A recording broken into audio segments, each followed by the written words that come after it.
ఏంటలా ఎరిమొహం వేసుకొని చూస్తున్నావు? మనకి టీ అయినా మంచినీళ్ళు అయినా ఇలా బాటిల్లో పోసుకొని తాగితేనే సాటిస్ఫాక్షన్. నిన్న మా నాన్న పక్క సందులోకి ఫోన్ చేశారు.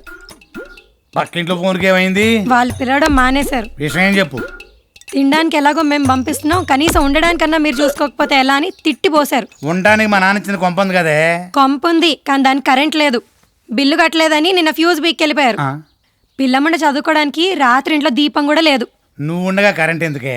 ఇంటికి దీపం ఇల్లాలే.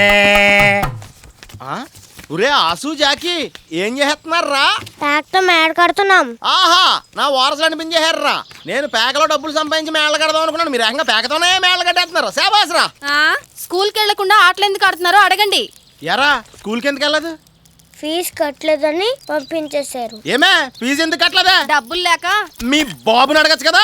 ఎన్నిటికైనా ఆయన అడగమంటారు. ఆవకాయ దగ్గర నుంచి మీ అండర్వేర్ల వరకు అన్ని ఆయనే పంపిస్తున్నారు. అందుకే నేను ఇలాంటివి పట్టించుకోవడం మానేశాను. వదిన గారు బాగున్నారా? ఇప్పుడు నేను వెళ్ళాలని చూసి ఇంటి పట్టు నేడుగా ఆ పెద్ద ఆయన పేరు చూసి బోల్డ్ అని కట్నాలు కానుకలు తగలేసి మరీ మాయదారి మొగుళ్ళని మనకు అంటగట్టారు. మరే మన డబ్బులు మనం దాచుకున్నా హాయిగా టీవీ సీరియల్స్ చూస్తూ కాలు మీద కాలేసుకుని బతికేవాళ్ళం. ఆ డబ్బు అంతా తీసుకొచ్చి వీళ్ళదాని కోసం ఓ మంచి రోజు చూసుకొని నుయ్యో గొయ్యో చూసుకోవడం బెటర్. ఈ కుర్ర వెధవలు లేకపోతే ఆ పని ఎప్పుడో చేసేదాన్ని. నీది ఫీజు ప్రాబ్లం, నాది ఫ్యూజ్ ప్రాబ్లం. ఐడియా. ఒరే పెద్దోడా, నువ్వు తాగి పాడేసిన బాటిల్స్ అని అమ్మేసి క్లబ్కి వెళ్ళి గేమేసి వచ్చాననుకో, డీల్ కొడితే మన ప్రాబ్లమ్స్ అన్ని సాల్వ్ అయిపోతారా? రాత్రి ఆఫ్ నీ ముందే తాగానా? మరి డబ్బులు ఎక్కడి నుంచి వచ్చినాయి అనుకున్నావు? ఎక్కడి నుంచి వచ్చినాయి? ఆ ఖాళీ బాటిల్ అమ్మేతేనే. మరి మన ప్రాబ్లమ్స్ కి పరిష్కారం ఎవర్రా? వీడే. ఒరే చిన్నోడా, రొటీన్కి భిన్నంగా నువ్వు ఇయాలో మాట చెప్తే తీరాలరా. డబ్బులేగా ఇవ్వను. అది రొటీనే కదరా.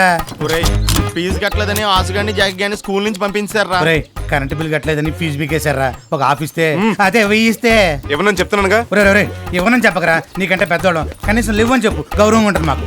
సరే లేవు. బెదరు. పొలంలో పంట లేదని చెప్పరా నమ్ముతాం, మట్టి లేదని చెప్తే ఎలా నమ్ముతావరా? ఉన్నాయి ఇవ్వను. రే అన్నలోని కూడా చూడకుండా ఎలా చీకట్టి వెళ్ళిపోతున్నాడో చూడాడు. మానవ సంబంధాలు మట్టిలో కలిసిపోతున్నాయా? నిధులు లేక విధులు ఆగిపోతున్నారా? నువ్వు ఆగరా బాబు. పొద్దు నుంచి నోట్లో సుక్కపడక లివర్లో పవర్ పోయి ఎలా షివర్ అయిపోతున్నాను చూడు. సర్లే మేమెవరితో చెప్పుకో, నా చేతులు చూడు మొక్కలు తాలకి ఎలా వంకలు తిరిగిపోతున్నాయి సరక్క.